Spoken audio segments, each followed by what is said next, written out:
Hey guys, happy Sunday.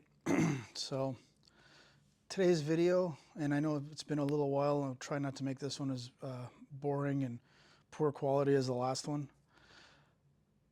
Everybody's favorite topic, LP cleaning. Now, I know I said I wasn't going to buy any more LPs and stuff like that. Well, I went to Record High last week over on University Drive and bought some LPs, but one LP that's absolutely kick-ass, and all I'd heard about this thing since I was a kid in the 80s was the Sheffield drum disc with Jim Keltner on the one side, and I forget the gentleman's name on the other side. Anyways, it is the test disc of all test discs.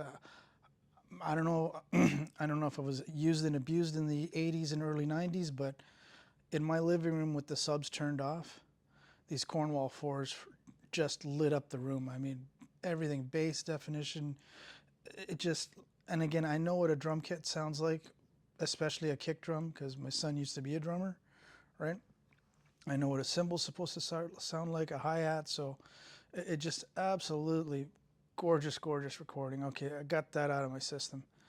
Um, Next up is my record cleaning process, and I'm going to make this quick because there's all kinds of videos about the spin clean and electrosonic cleaners, and Tharbar did an excellent video which I'll reference to in the comments section on the I think it's the Vivo or whatever. It's from Amazon. It's like 150 bucks. Comes with a motor and the discs to protect your LP labels and stuff like that. Well, my buddy Ben Taylor gave me a spin clean, and these things are like 80 bucks, right? And I tried it out. I did everything as per the instructions, right? I didn't use the record cleaning fluid right away that I brought from England. That's made in Germany. I used the stuff that came with the spin clean. Now, saying that, I did the mix, everything else, everything, followed the videos, spun it 3 times one way, spun it 3 times the other way, patted it dry with the spin clean cloths, which I bought from Amazon.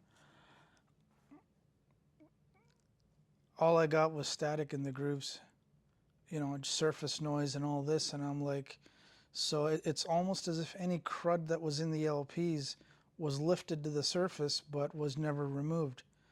So I don't know how the fuck these guys are doing these videos, because I tried this thing 3 times till fucking Sunday. I know today's Sunday.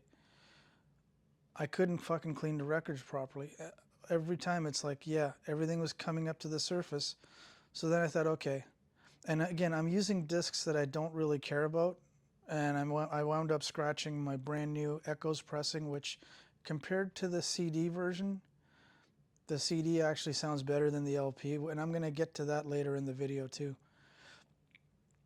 Anyway, getting back to the LP cleaning process. So, I was getting frustrated. My wife's like, what the fuck are you doing?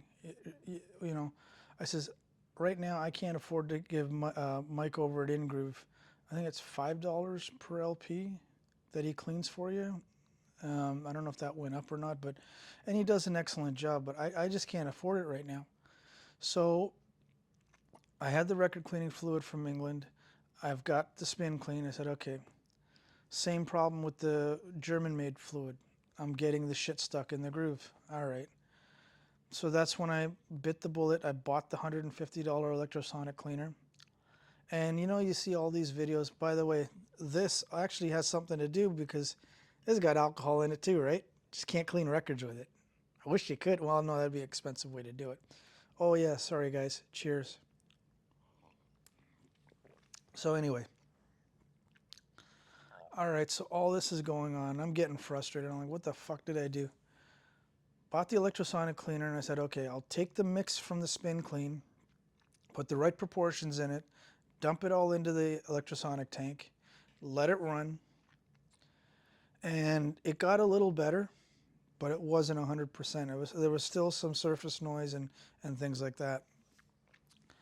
So now I'm like, okay, fuck it. I'm going to use the iso alcohol proportional mix with the distilled water, always distilled water. Did that, and what I found was all the crud was taken out, and I had a nice clean LP again. So now I think I'm onto something now. Again, I'm no expert with this shit, right? And people can say, "Oh, don't use alcohol." Well, my old man's 53-year-old Nat King Cole box set. He sprayed that thing with fucking iso alcohol and then took a felt cloth to it, and with the cigarette smoke and everything else from the parties and all that shit. After Mike cleaned those things, they're all pristine. So this whole argument about iso alcohol ruining your records, fuck you. So I did that, and it worked like a charm. Dry played. I didn't wet play any of the LPs, right? So now going forward, what I do is spin clean 3 ways, 3 times clockwise, 3 times counterclockwise, then into the dunk tank with the spin clean um, mixture. Let it run for 30 minutes at 30 degrees Celsius. I don't know what the fuck that is in Fahrenheit. I think my meter said it's 80 or some fucking thing like that. Anyway, then after it's run in there for 30 minutes, I dump that fluid back into the container because it's still it's still clean enough to use. Then I put in the iso alcohol mix. Let that run. Let it all dry in the rack, and then I just kind of carefully, take the cloth over. And the nice thing with the alcohol is because it dries so quickly, you don't have any spots on your LPs like water spots, right? So now, no issues. There's one thing though that I found out, and if you don't fill the liquid up in the electrosonic dunk tank high enough, keep an eye on how thin your inner groove the runout label is, because a couple of my LPs I didn't fill it up all the way to where the label is, because there's always going to be shit's going to penetrate in there. But and you're not going to damage the labels. I used to wash my LPs in the fucking sink. I never ruined a single label, mobile fidelity or otherwise. Well, everything's playing all nice and clean. It gets near the end. Oh, for fuck's sakes. Back in the dunk tank, the whole fucking process all over again.